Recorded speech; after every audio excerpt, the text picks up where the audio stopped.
Okay, we are live. Welcome, everybody, to the Post-Gazette Pirates YouTube channel. Noah Hiles here in Tampa Bay, Florida for series number 2 of the regular season. Pirates, of course, lose 3 of their first 4 games of the year in Miami to start off the 2025 season. We're going to recap that, probably preview a little bit of this Tampa series, just talk about really whatever anyone wants to talk about today. I'm not sure if this stream's going to go longer than 15 or 20 minutes, but this is going to be a regular thing we do on this channel to promote the channel, promote the overall coverage that we do here on the Pirates beat for the Pittsburgh Post-Gazette. Answer your questions, just talk some ball. So if you have any questions, be sure to comment them on whatever platform you're watching us on, be it X, be it YouTube, be it Facebook. I think those are the 3 that we're streaming on. So if you have any questions, feel free to let me hear them. I would love to answer anything you guys have. It's Monday. It's not a victory Monday, as we witnessed Sunday in Miami. The Pirates lost another one. So I'm sure there are a lot of people who maybe have some things they want to get off their chests, things that they just want to be addressed. And we can get right into it now here. So again, subscribe to our channel if you don't already at PG Pirates, and just check out all of our work at post-gazette.com. A lot of good stuff, not even Pirates related there, that I'd highly recommend giving a read. So let's recap the series that just took place to start off. The Pirates dropped 3 of 4 games in Miami this past week. It was not a good look for Derek Shelton's team. All offseason, we heard fans, we heard media members, we heard just about everybody say that this team needs to fix a couple of areas. It needs to be better defensively. It needs to have a reliable back end of the bullpen. And last but certainly not least, it needs to add bats that can support the pitching staff, that can build a lead, because this team struggled winning 1-run games last year. And sure enough, every single game this team has played so far this season, albeit just 4 of them, has been a 1-run game. Every single game has included bad fielding mistakes. There hasn't been enough offensive support, and the bullpen has struggled in nearly every single game so far. So it just hasn't been good early on for this team, especially against the Marlins, to have these many ugly things show their face, ugly areas that were, I think, unaddressed. The whole point of this offseason, the whole message from the team was it was going to be about internal improvement, that they were only going to make a couple minor additions. They made one big trade. They signed a couple of veterans through free agency. It was the guys who they already had in the system that were going to have to improve and get better if this team was going to be able to win games, win close games, win games that they weren't able to win in 2024. And so far, the only players that have looked decent have been the veterans they brought in, or at least brought in since the start of last season. I thought Isaiah Kiner-Falefa was the best position player the Pirates had this past series. I thought Adam Frazier made a lot of really nice plays in the field and had some decent at-bats. I mean, Tommy Pham had a couple of big hits, had some late game at-bats. Obviously, got thrown out at the plate on what I believe was Saturday, but I wouldn't put that on him. I'd put that on the third base coach, Mike Robello, sending him.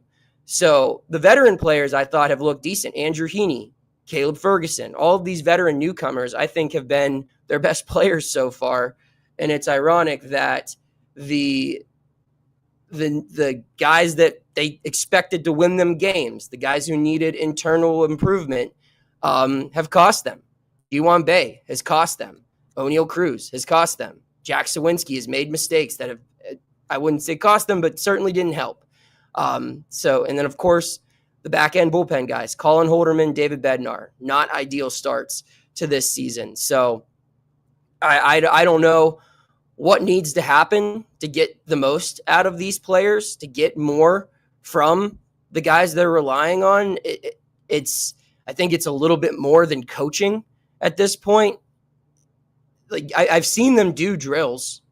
I've seen them work on base running. I've seen them work on fielding, just basic fundamental stuff. They worked on it all spring training. I sat by and watched them work on these things. And I've had conversations. I had a conversation with one coach on Friday about Oneil Cruz's decision to not hit the cutoff man on opening day in the 8th inning.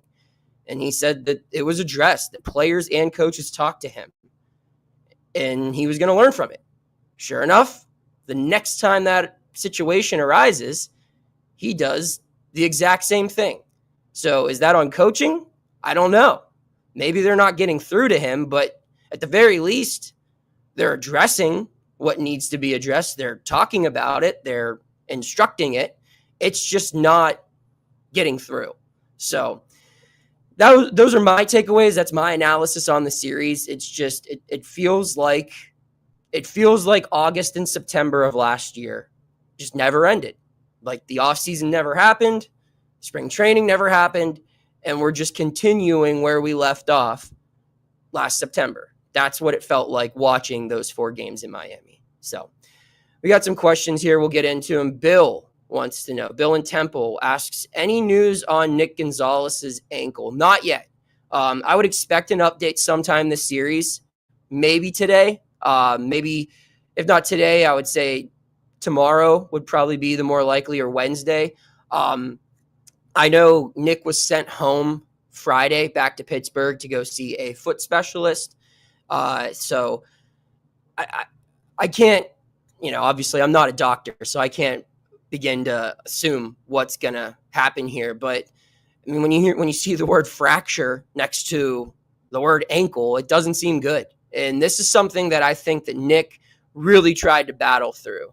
I believe it was on March 19th. They played a spring training game in Port Charlotte against the Rays, and he fouled a ball off his ankle in that game. And that I think started this whole injury. He fouled it off, and it looked like he was in some pain there. And for context, Nick Gonzalez, I think, is one of the tougher guys on this team. He is someone who got a lot of bumps and bruises last year. I remember there was one series where I think he was hit by a pitch or took a tough slide while turning 2, or there were like 3 or 4 instances where he took some tough bumps and bruises and battled through all of it.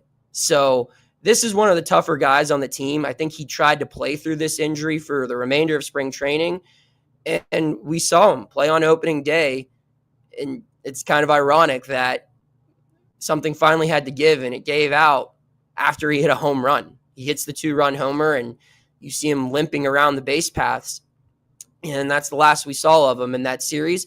And I think it could be the last we see of him for a while. Again, I'm not going to guess any timelines, but however long Nick Gonzalez is out puts this team at a disadvantage. This is a team that needs run creators in the middle third of the lineup. And his aggressive approach at the plate, his ability to not even drive runs in, obviously that's valuable from a 5th, 6th hitter in the order.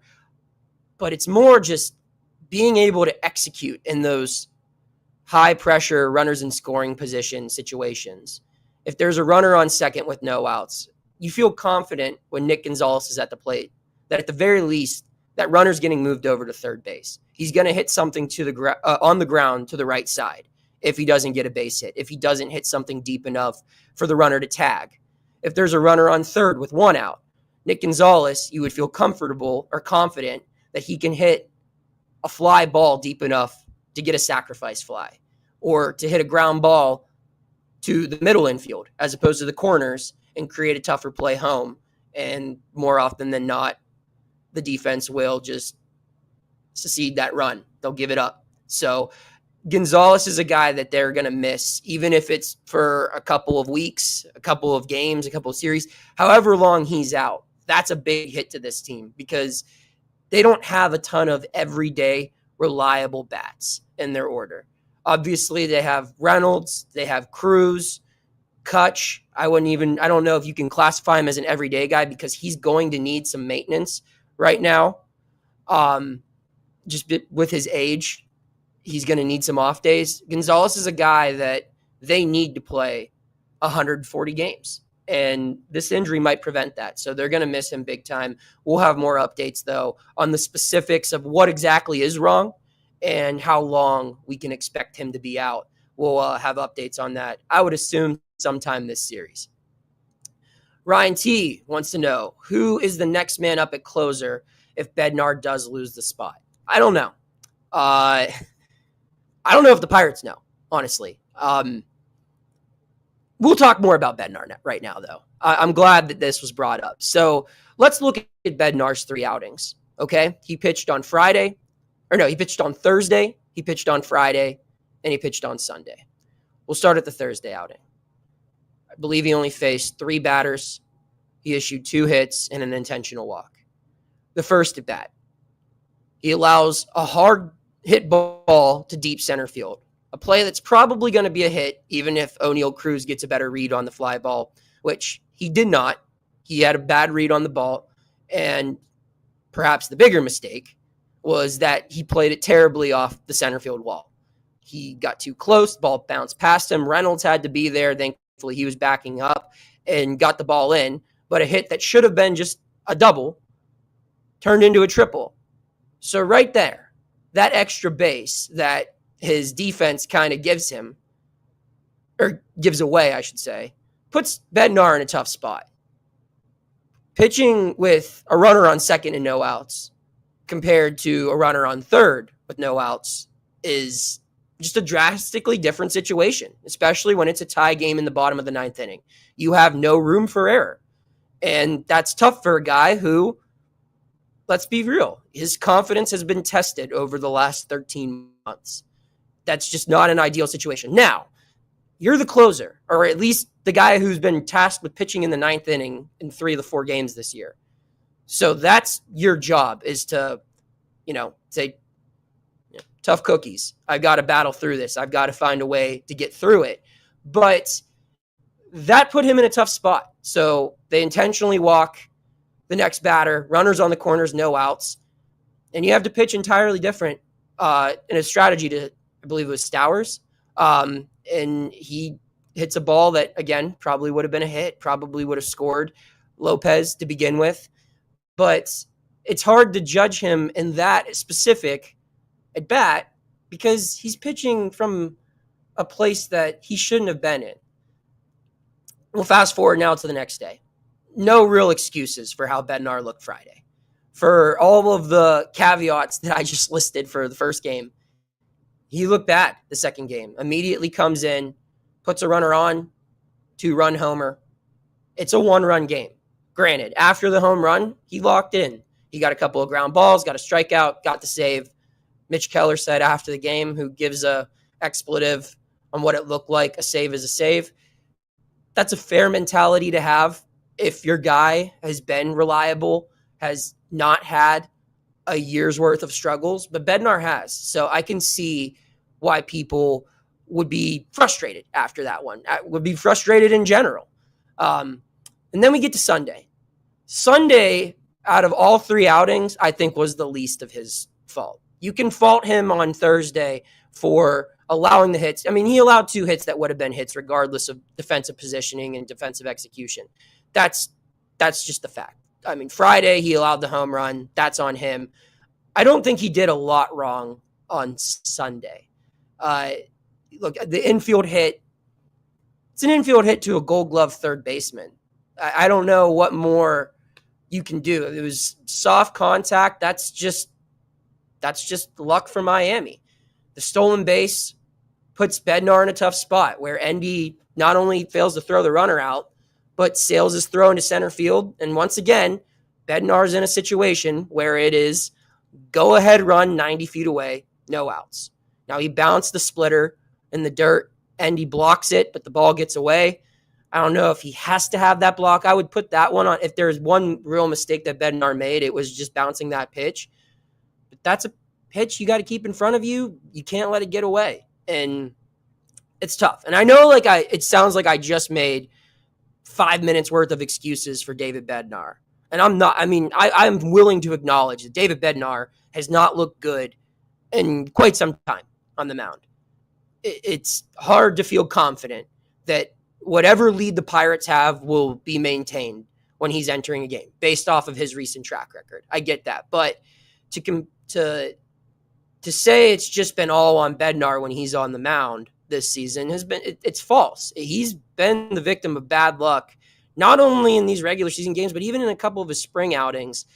As I expressed when it was happening, I mean, some of these mistakes have really hurt him. And I think that that's the bigger point for this team, is that between their bullpen, their late inning guys, and their defense, their fielding, they do not have room to make these mistakes because their offense just doesn't score enough runs. I think they scored 14 runs in 39 innings against the Miami Marlins pitching staff. That's just not enough. And I remember watching all 4 of these games, particularly all 3 of the ones they lost, while I'm watching it in the press box thinking, how are they only up by 1 run right now? How are they not piling on? When's the big inning coming? You can't just go into every back third of a ball game with a 1-run game. Every single relief pitcher who's made an appearance this season has pitched in a save situation. Maybe not by inning case, like some of them have come in before the 7th, but every single relief pitcher this season so far for the Pirates has entered a game where the team has had a lead of 3 or less. That's tough. And I get that it's their job to maintain that lead. I'm not making excuses for them, but eventually you've got to give these guys an opportunity to pitch in a low leverage spot. I think guys like Holderman and Bednar especially, they could really use an opportunity to come in and pitch with a 5-0 lead or a 5-0 deficit, just to go in, no pressure, just get some outs. There's that saying in basketball where you just need to see one go through the hoop. They just need to see 3 outs occur without a run being scored. And I think a less pressure situation helps there. So that's my long-winded rant on David Bednar. All right, we'll keep going here.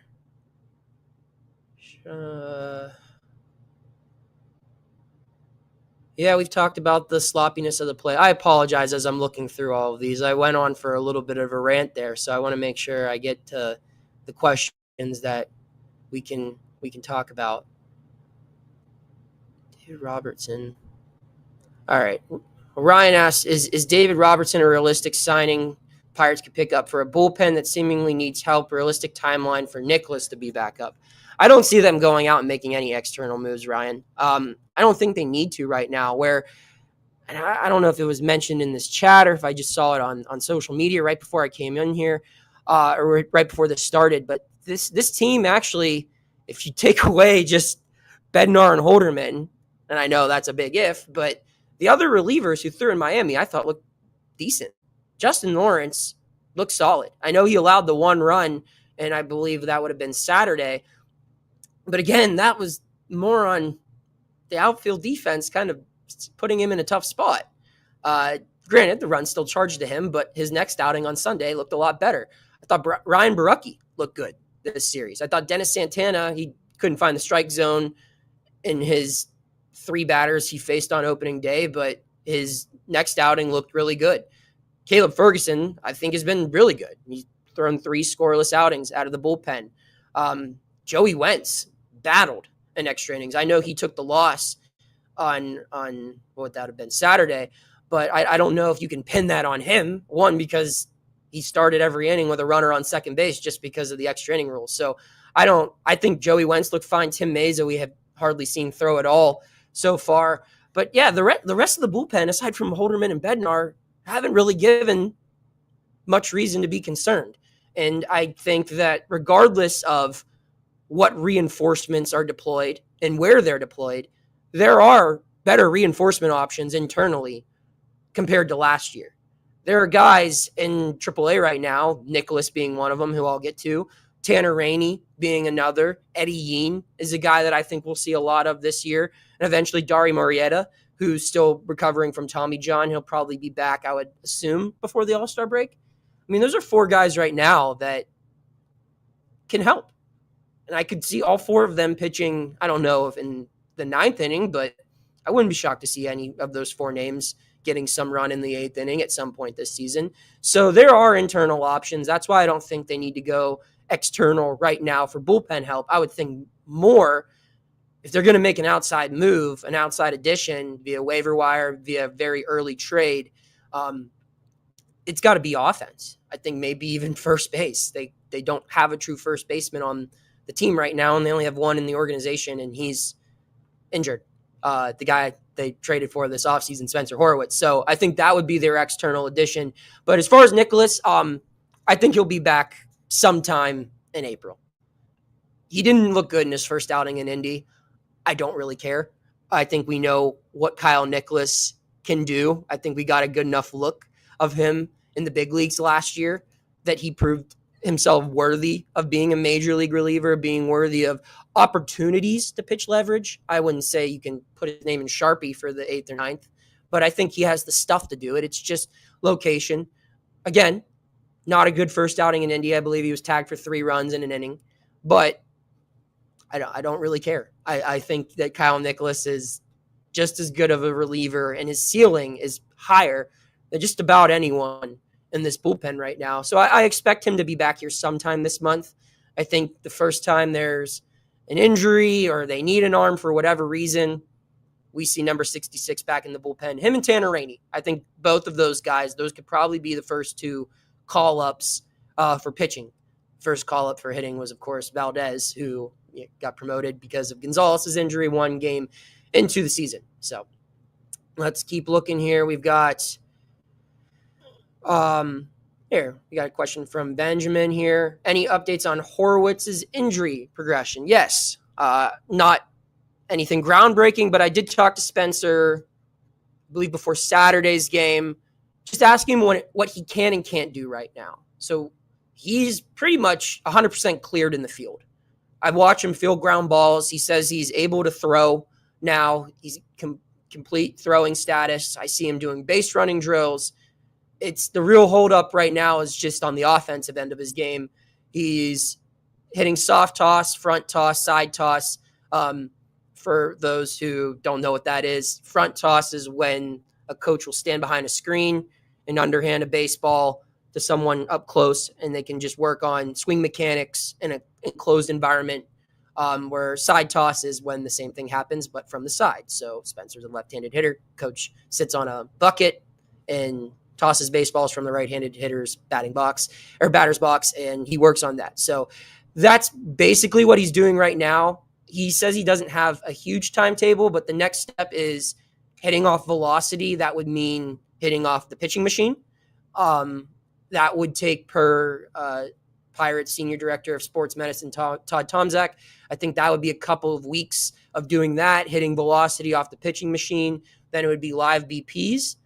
So he would face guys in Bradenton who are getting extra instruction, or guys like Dari Marietta who are in the live BP phase of their return from the IL. So he would face actual professional pitching in a practice setting. And then after that, once he feels comfortable physically and just performance-wise, they'd begin a rehab assignment. Now, the rehab assignment's going to take some time too. You got to remember, this guy hasn't played an organized game of baseball since last September. So he's going to need some build-up to get back here. But I still think he's on track to return to action in that 6 to 8 week time frame that the team gave on, I believe it was the 12th of February, which was the start of camp. So that's what we know right now. That's what I know right now on Spencer Horowitz. All right. Steve wants to know, only got time for a couple more questions. Then I got to start getting ready for another work day down here in Sunshine State. So Steve wants to know, I know it's early, but if Cruz can't be a good center fielder, where does he play? I don't know. I don't know, because you can't put him back at shortstop. And